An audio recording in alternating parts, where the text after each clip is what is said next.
Alright, so finish up on Zask, though. Actually, hold. Is this thing on? Oh, hiya, B-Man. Harley Quinn here. How do you like my new uniform? Pretty hot, huh? Oh, I got something to show you. 1 second, B-Man. Ta-da! I'm now subbing for the old man. Old Sharp has never been happier.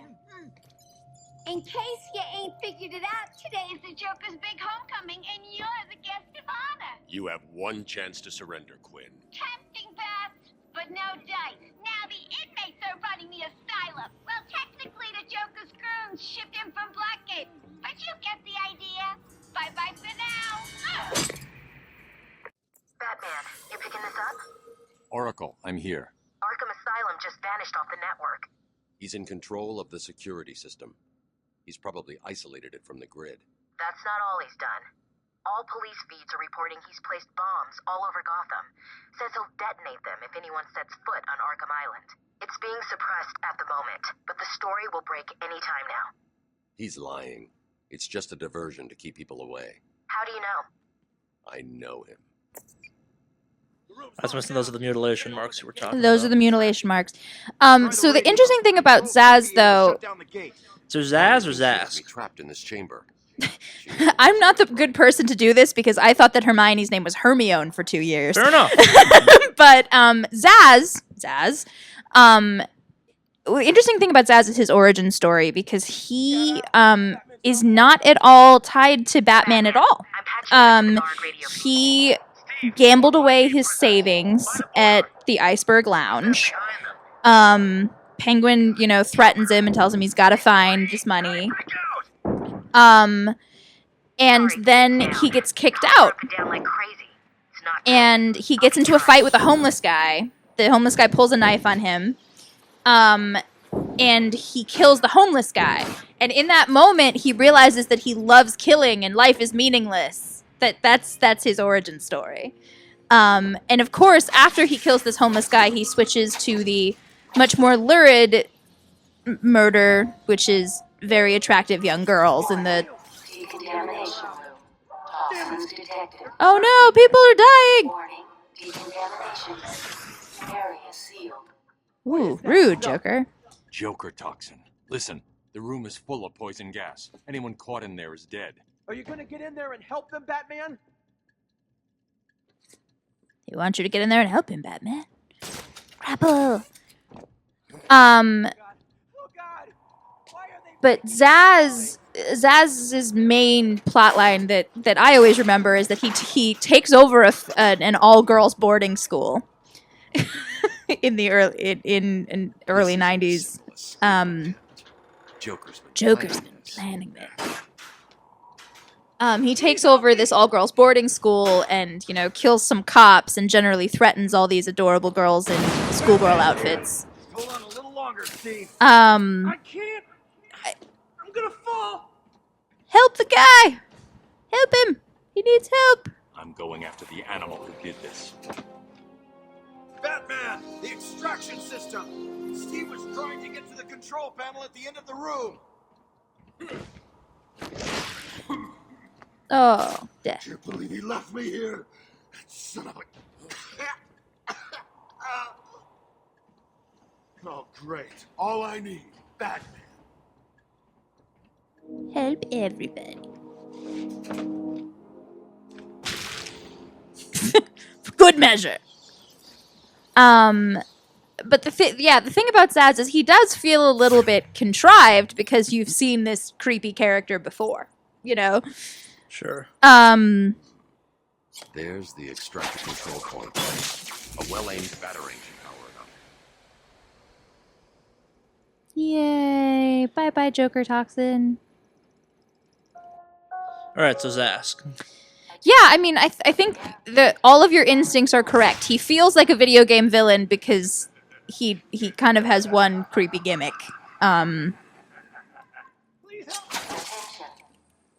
But he's a less interesting boogeyman as far as the rogues gallery goes. That makes sense. but he's great fun for creep factor. He's definitely great fun for creep factor, and he tends to call his victims zombies, or at least he used to. I don't know if they do that in the game. He's barely in this one, so he doesn't show up again. But he has a main plot line in Arkham City, I think. Yeah, he has. But we're gonna. Oh yeah, the phones, right? The phones. We're getting ahead of ourselves though, okay. On that one. But his whole purpose is to be creepy. I mean, his ideas aren't that complex. Okay, so I'm sure you have some comments about how they designed Harley Quinn in this game. Yeah. How did you know? Because I know you. I will say, I mean, the thing about Harley is that she's always been sort of a little bit of a sex pot. That's her whole deal. Sure. And it's awesome that, and it's partly because I think Paul Dini wrote the game. That Arlene Sorkin and Mark Hamill and Kevin Conroy are here to get their 90s Batman the Animated Series on, because come on, it's one of the greatest incarnations of the comic ever. But the thing about Harley is that she's an acrobat, right? She was a psychiatrist or something at one point. I'm gonna let these boys have their first date, and then we'll talk about Harley. I will find you. Oh, I'm counting on it. Just not yet.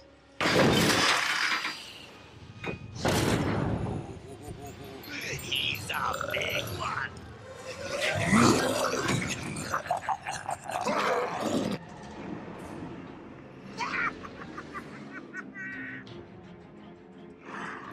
The introduction of the boss enemies.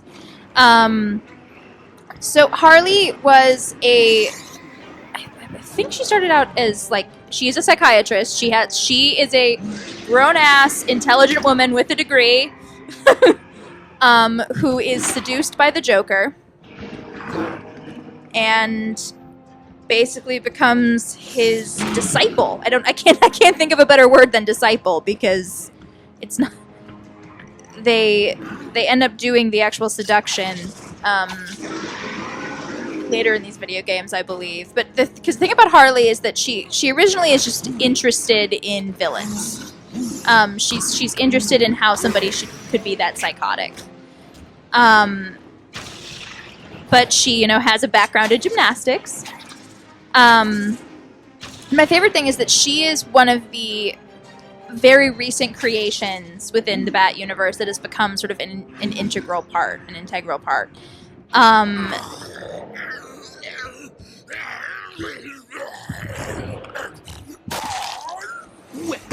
that was unexpected, wasn't it? Well, note to self, need stronger test subjects. Seeing as how I'm feeling generous, I'll give you this one for free. Knock me off, I dare you. End this. Pull the plug. Stop me once and for all.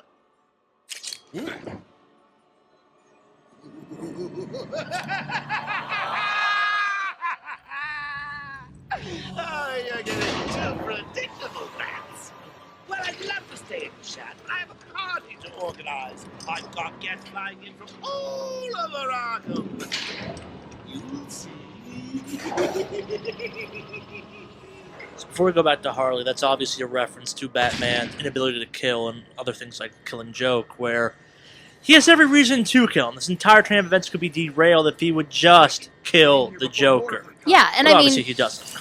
And that's sort of the interesting thing about the very dark, gothic 80s version of Batman, is this very, very edgy, scary, damaged guy who still can't seem to manage to just give in and do it, because otherwise he's the Punisher. And I think it's very important that Batman not be the Punisher. Sure.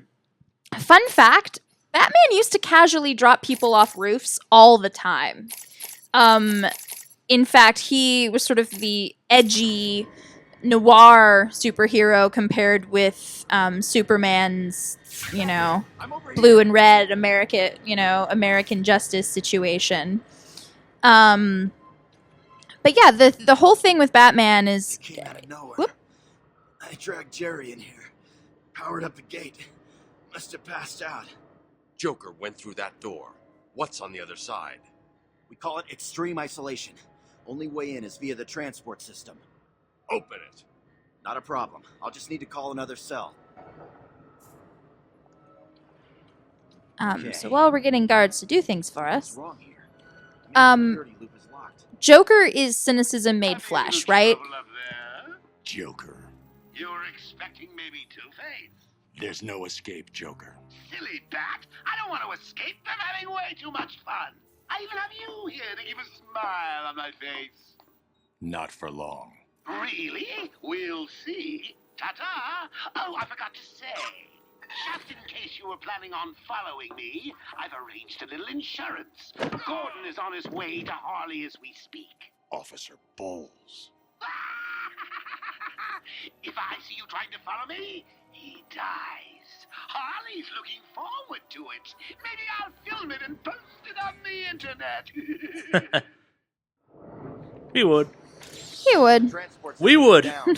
Best I can It's do is true. before you came in. Sorry. But Joker is I should go back to the cynicism holding made cell. flesh, right? And Bowles the thing is, wasn't too smart. Batman He'll have left is the area. technically a huge optimist because he seems to believe that it's gonna be okay to put Joker in Arkham over and over and over and over. And the definition of insanity is doing the same thing over and over again and expecting a different result, right? But it's also the definition of optimism. Joker's escaped. He sealed himself off. Insanity seems to be a recurring theme on this channel, oddly enough. Don't I worry, wonder I'm getting why. Okay, I know. Okay, so not related to Batman, we're going to talk about the Joker will gameplay not structure. win. This is what's I called a won't let him. Castlevania, I'm starting where he Metroidvania was style taken. game, which A is guard named Frank it's a set Bowles traversal attacked to points where you maybe I'm couldn't framed previously up by your get to father. for equipment reasons or another. And as a result, it was a really nice take on the Batman game because of that. And it's not a perfect system. I personally find them a little annoying. I never quite had the same love for them. Most other people seem to insist on it. But it works for Batman. It wasn't a Superman story because he has to traverse, and, well, he is mostly human, unfortunately. Yeah,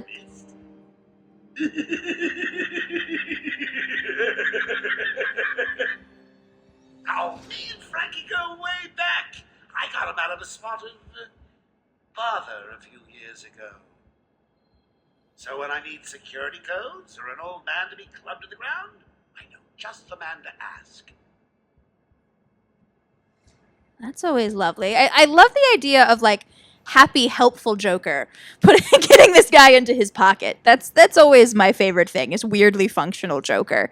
Now, it almost makes sense, though, too, if you really stop to think about it. Oh, it totally does. And I think like it's great that you're referencing the Killing Joke because Alan Moore's Joker is pretty weirdly rational. And that's the funny thing is I don't. Sorry to interrupt this for a second, but let's talk about the Iceberg Lounge. We were first kind of... This game is full of nice little background tidbits that are thrown in for good measure, and also for the references. It's a game full of Easter eggs, which is partially why Lil's here. Yes, I love the art direction in this game. I love all the Easter eggs. Okay, so Iceberg Lounge, owned by one Oswald Cobblepot, the Penguin. The easiest way to think... Oh, batarangs. The easiest way to think about the Penguin, I think, is as a foil for Bruce in a way, because he loses his parents to their own corruption rather than crime. And his approach is to lean into the corruption in the same way that Bruce's is technically to lean into crime. All Batman does is assault people. Oracle. That is what Batman does. It's true. So what's the plan? Does love hitting things with his Isolate fist. something in that room unique to Bowles? Exactly. Oh yeah, and let's talk about detective vision too, You mean the because thing that makes you never see the rest of the game? I mean, detective vision. This is this is going to seem a little bit far afield, but I recently watched Daredevil, and I hadn't seen Daredevil since it was in the theaters. It was in the theaters? That pile of crap made a theater. That pile of the crap was in a theater, and then they made Elektra.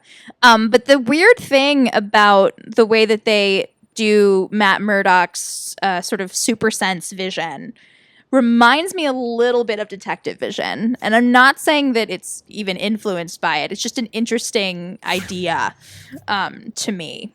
Because how do you how do you represent, UV light? How do you represent thermal scanning? Let's see what the forensic scanner picks up. So on a gameplay standpoint, though, as much fun as Detective Vision was, they've yet to get it right. Again, I'm getting ahead of myself, but these little detective-y moments, they're not great. Mostly because what you're looking for, you're never quite really sure. It's, like in this case, I knew I was looking for something on the ground, but it was off in a corner and there was no clues to it previously, which a little annoying in my opinion. Well, I love the this is getting ahead of ourselves, but they start to sort of play with the idea itself in terms of reconstructing crime scenes, and that's when I think it gets cool. Is instead of necessarily looking for clues, you start to, see it like you're Will Graham and Hannibal. You flash back. How do I do this again? We're tracking vapor. Oh, right. Vapor tracking. This dumbness. Because that's how... See, this is very Daredevil. This is exactly what happens in Daredevil.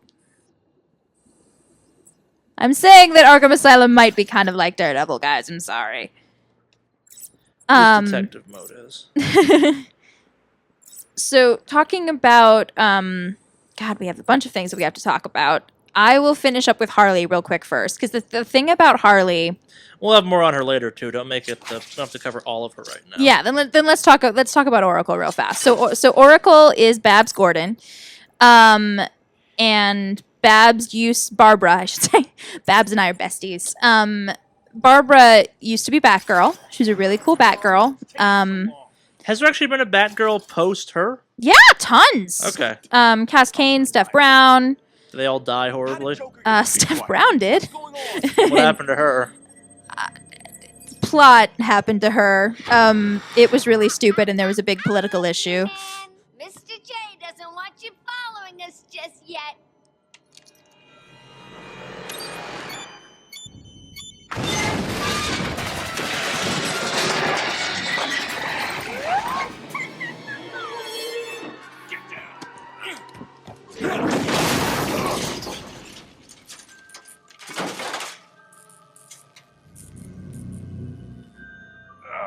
Okay, so a little detail that maybe some people have missed.